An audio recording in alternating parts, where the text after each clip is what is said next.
Hello guys, welcome to this new video tutorial.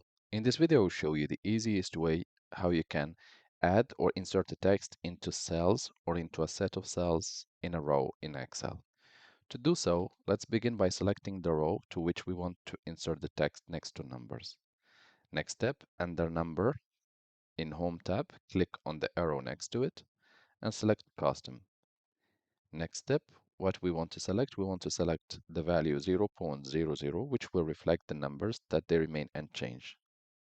Next step, we're going to put quotation mark and a little spacing because we want the text to appear with one space difference between it and the text and numbers.